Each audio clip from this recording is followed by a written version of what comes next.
examine their attitudes and deeds. Jesus gives the illustration of the sheep and the goats. In Jesus' illustration of the sheep and the goats, who is the king, and when is the illustration to be fulfilled?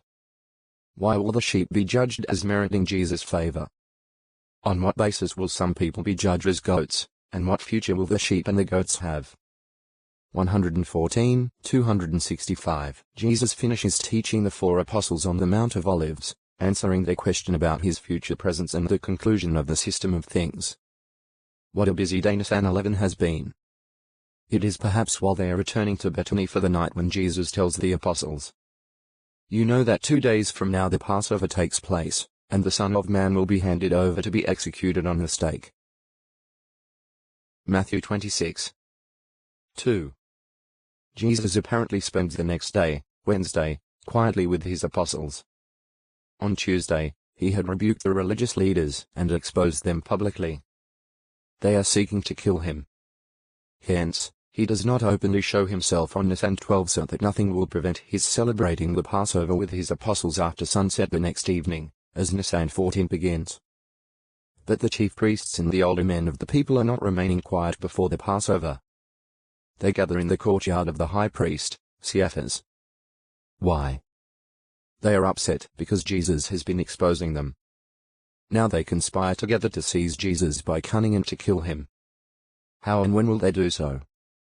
They say, "Not at the festival, so that there may not be an uproar among the people." Matthew 26. 4, 5. They are in fear because Jesus enjoys the favor of many. Meanwhile, the religious leaders receive a visitor.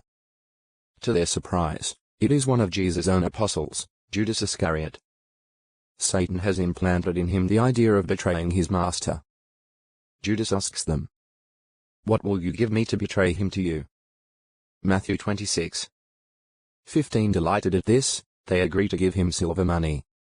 Luke. Jesus' final Passover approaches. Matthew 26. 1-5, 14-19. Mark 14. 1, 2, 10-16. Luke 22. 1-13, 22. 5. How much? They gladly consent to give him 30 silver pieces. It is significant that the price of a slave is 30 shekels. Exodus 21. 32. The religious leaders thus show contempt for Jesus, that he is of little value. Judas now starts looking for a good opportunity to betray him to them without a crowd around. Luke 22. 6. Nisan 13 begins at sundown Wednesday, and this is the 6th and last night Jesus spends in Bethany. The next day, final preparations will need to be made for the Passover. A lamb must be obtained so that it can be slaughtered and roasted whole after Nisan 14 begins.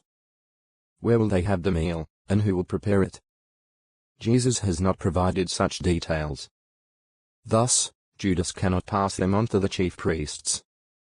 Probably early Thursday afternoon, Jesus dispatches Peter and John from Bethany, saying, "Go and get the Passover ready for us to eat."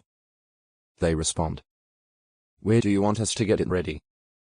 Jesus explains, "When you enter into the city, a man carrying an earthenware water jar will meet you. Follow him into the house that he enters. And say to the landlord of the house, 'The teacher says to you, where is the guest room where I may eat the Passover with my disciples?' And that man will show you a large, furnished upper room. Get it ready there." Luke 22. 8-12. No doubt the landlord is a disciple of Jesus. He may anticipate Jesus' request to use his house for this occasion. When the 2 apostles get to Jerusalem, they find everything just as Jesus has told them. So they see to it that the lamb is ready and that the other arrangements for the Passover meal are in place to care for the needs of the 13. Jesus and his 12 apostles. Judas Iscariot is paid to betray Jesus. 2 apostles prepare for the Passover. What does Jesus apparently do Wednesday, Nisan 12, and why? Why do the religious leaders meet, and why does Judas go to them? Whom does Jesus send into Jerusalem on Thursday, and what do they do? 115, 267. At Jesus' direction, Peter and John have already arrived in Jerusalem to prepare for the Passover. Later Jesus and the 10 other apostles head there. It is afternoon, and the sun is sinking in the western sky as Jesus and his party descend the Mount of Olives.